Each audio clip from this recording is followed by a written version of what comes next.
2024 has personally become one of the most exciting years for men's fashion for me, and I think it's completely changed the menswear scape as a whole. We're placing less of an importance on trend, hopping on trends, being on trends. If you're not trendy, you're not fashionable. All of that is thrown out the window, and we're placing a heavy importance on personal style, on adaptability, on versatility, on higher quality garments, more interesting garments, and just independent branding and marketing through and throughout. We live in a landscape now where we can appreciate heritage style just as much as we appreciate gorp, just as much as we can appreciate utilitarian and military, to opium core, to everything. Ivy, tailoring, we can enjoy all of these styles and not have to abide by one rule or one type of look, and we can blend them together, which is what's making this new men's fashion scene in 2024 really interesting. And since last year when I started doing these videos, I've really noticed a shift in my own buying patterns. I noticed I'm going for more of a mix of stuff rather than abiding by one type of style. I'm kind of getting a piece of everything and kind of blending it all together. And it's really interesting because I find that we live in a space where we can appreciate slimmer fitted garments, not skinny, but slimmer, just as much as we can appreciate wider leg or wider fitted garments, sometimes oversized, sometimes baggy, and just really have fun with it. And it's been a little while since I did one of these pickup videos, but I really love to do these videos because they really document my style growth, my buying patterns, what I like, what I don't like, what sticks around, what I end up keeping, what I end up selling. And it just really goes to show just how much I personally have changed. And I really truly believe that everybody should keep a little bit of an archive, because it's always exciting to go back and just see that evolution, that growth. You always want to appreciate every style you've attached to. Maybe you've grown out of it, but that's just one of the fun things about menswear and men's fashion, is that evolution, is that metamorphosis. So with that being said, today we're gonna get right into my winter 2024 menswear pickups. So starting off with this piece, this has been one of my favorite and most worn pieces this winter. This is the 18 East Echo Fleece pullover, and this is a really interesting pullover because it's not exactly a quarter zip and it's also not exactly a half zip. It's somewhere in between, but I really love that despite this being a white fleece, it's got the black piping at the neckline. It's got a really high quality black zipper with silver hardware. You also have this gorgeous ripstop pocket on the left side of the chest, branded with 18 East insignia, or one of them because they have so many different ones. And this pocket is actually pretty spacious. You could fit a lot in here. You could pretty much fit your phone in here if you wanted to. And they have this little pull tab here. I'm not entirely sure what this is for. I'm sure it's for something. I'm just uneducated in it, but I actually like it just as is, even if it doesn't have utility, because it kind of breaks up the empty space. You have a really full pouch pocket on the body of the torso, as well as a drawstring cord on the waistband. Now, I'm not entirely sure what this cinch is for either. Again, I'm sure it's for something. I just have no idea what it is. I just like to wear it slouchy, wear it relaxed. I wear it with baggy pants. And this is just one of my warmest fleeces. And I love it because it's actually not a polyester fleece. It's an organic cotton fleece. So it's got this really soft kind of hand feel. It's not scratchy. It's not abrasive to the skin. I've actually worn this without a t-shirt under, which you otherwise wouldn't be able to with polyester or synthetic fleeces. And that also means that it's very easy care and easy to clean. Now, the thing with me is when I find a brand and I find a garment that I really like, I tend to cop two in both colorways. So I actually also ended up copping the black fleece pullover, or rather the black Echo Fleece pullover. And it's basically the same exact garment, the same exact size, just in black. And I love wearing this with black dress pants or lighter wash Selvedge denim. There's just so many different ways that you could wear this black fleece with. And this one is interesting because it actually skips that contrast look and provides a little bit more of a uniformity, which is cool because if I'm doing something all black, then this garment really works. It's got the same black piping around the neckline, the same zipper. Again, I don't know if this is a YKK. It is a YKK. It's a really super high quality zipper. I've never had a problem with this. And believe me, I've worn this garment a lot. Again, you have the same nylon ripstop pocket that's on the front left chest. And this is the thing about 18 East, is that they really don't skimp out on details. They really give you a heavy bang for your buck. And this garment was really not as expensive as I feel like it should be. I'm trying to remember how much I paid for it, but it really is such an impressive garment. I would have expected it to cost somewhere around $550 or so. This, I believe, was less than half of that. And I mean, for something that's made from organic cotton, that's easy care, that's super warm, it fits like this, it has incredible construction details on it, and also has that utilitarian kind of feel mixed with that skater kind of look, because 18 East is a skatewear brand. I'm really impressed not only with this garment, but 18 East as a whole. What they really want to do is they want to provide good looking, high quality clothing at the most reasonable price that they could possibly give. And I think they're really successful at it, and they do an amazing job. Next up, we're moving on to another one of my favorite brands, which is Wythe, New York. And basically basically this is a vintage turquoise moleskin cotton shirt. And what's interesting about moleskin fabric is that it actually fades much like a raw denim over time with wash and wear, body movement, and it also gets softer and softer over time. And I really love this shirt because of that vintage turquoise color. I mean, it's really hard to get a dye to achieve a color like this with such vibrancy, and I don't know how Wythe did it, but this shirt is absolutely incredible. And I love the feather pleat detail on the back. That's just a really nice touch because they could have either went with a box pleat or maybe 2 pleats on either side of the shoulder yoke, but they decided to add a little bit of that extra detail, which not only helps with the lateral movement, but it just really gives the back such a nice drape. I love the sawtooth pockets that they have on the front of this shirt that are so very well complemented with the white mother of pearl snap buttons that Wythe is famous for. And you also see those on the cuff, and these are high quality snap buttons. And you know, I've worn this shirt a lot as an overshirt this season, and these buttons have not given up on me. And I've seen that happen with snap buttons a lot,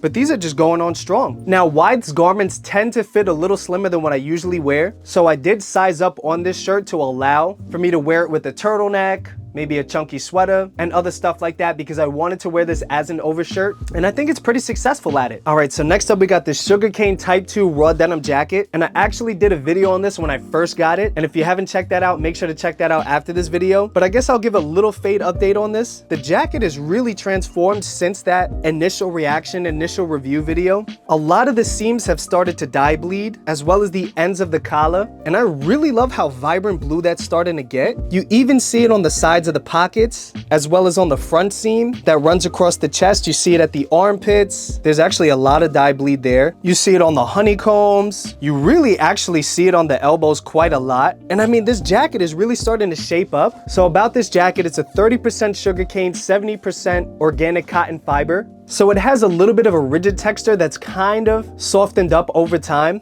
And it's also dyed with a 100% natural indigo from the indigo fera plant, which gives this jacket such a depth in blue and gives it an amazing fading potential. And I really can't wait to see how this jacket is going to fade down. And it's full of detail. I mean, sugarcane is one of my favorite raw denim brands. This jacket features a tobacco as well as a banana two-tone stitching, front pleats that give off the type 1 silhouette. And it just has a really nice kind of relaxed fit. That's something that I really love to wear with baggy dress pants, baggy jeans, and I think it works with turtlenecks and chunky sweaters just as well as it works with t-shirts. And to top it off, the sugarcane patch on the inside of the jacket is dyed with 100% natural indigo as well. This is just a really dope jacket. I can't wait to see how this is gonna fade after wash. All right, so next up, we got this Left Field NYC Mohair and Merino Woolen Donegal. I think they call this the Starry Night sweater, but I'm not entirely sure. I'll definitely check that out before I drop the video. But this sweater has an incredible, and I mean incredible, hand feel for something that's got as much mohair as this sweater does. Yeah, it's 70% merino wool and 30% mohair fiber. And mohair, if you guys have tried it before, is very, very scratchy. It's very abrasive on the skin. It's not comfortable, but it gives a garment a really nice hairy texture. This garment surprisingly has such a buttery soft feel and an absolutely amazing drape that you wouldn't otherwise get from regular mohairs. And the fibers that were used from the sweater are actually from Donegal, Ireland. So it's an authentic 100% Donegal woolen, and the sweater is actually manufactured in Ridgewood, Queens, a couple of blocks away from where the Left Field NYC store actually stands to this day. Now that's really important because when you're manufacturing garments, it's important for a brand to have oversight over what's going on with their garments, the sampling, the manufacturing, the pattern making, the fitting, all of that stuff. And being manufactured basically down the block is really something that allows a brand to capture their vision almost down to the T. Now, I really love this Donegal sweater because it's got an amazing multicolor neck in it. It's primarily a light blue that has a lot of gradation in blue, but you also have greens, you have purples, you have oranges, you have reds, you have all types of colors in this. You even have some pinks running throughout this garment. Now, from afar, it almost looks like a solid, but when you get up close, you really start to see that hairiness from the mohair and just the real depth of color that this Donegal gives. I love the raglan sleeve construction, especially because this sweater gives off a little bit of a heritage fit. It's not too baggy, it's not too slim, but it just really drapes so well. It falls on the body beautifully, and it just gives such a nice look. All right, continuing with Left Field NYC, we have the Steve McQueen sweater, which is also a Donegal woolen, but this is actually 100% wool, and it's also a hand knit sweater. And this one, yes, is a little scratchy at first because it is 100% Donegal woolen. And again, it is from Ireland, and it is 60% fine Irish wool and 40% New Zealand wool. And this one actually comes stamped with the Donegal Yarns authentic woven label on the inside of the sweater. The drape, the feel, the look of this sweater is absolutely incredible, especially with the cable knit. I mean, I am so impressed with the way that this looks. To have an American made hand knit sweater is absolutely to die for. It's got this really chunky feel,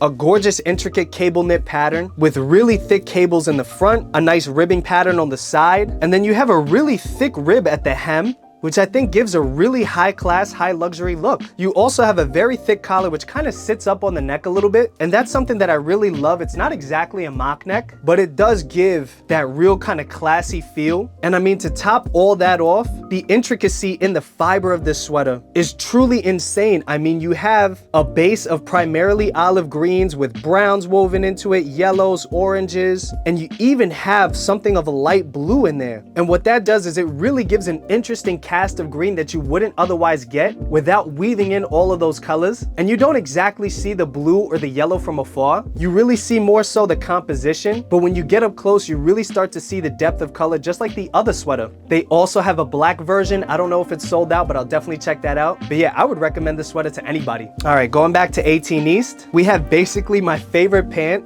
and most worn pant this winter. This is the 18 East Tweed. I don't even know what they call this pant. I'm gonna have to type it in. But this is made from a 100% woolen tweed, houndstooth fabric that has, again, so much depth in the color. I'm really a sucker for these kind of fabrics that have all of these different colors woven in. I mean, dude, the houndstooth is incredible. You got blues, you got greens, you got yellows that complement the base red. But from afar, it reads as a neutral brown, which allows you to wear this pant with basically anything. And again, going back to the utility details that 18 East is known for, you have so many different pockets on this garment. I mean, you have the standard 2 pockets on the side, you have a pocket on the front, you have a pocket on the left side, then you have a pocket on the front right. I mean, you have so many different pockets on this garment, and they're all functional. They're all very well sized. And I mean, for a tweed pant that's 100% woolen like this is really freaking soft. Usually with tweeds, historically, they've been very rugged, very coarse, and very itchy, much like a mohair. But I don't know what they did to achieve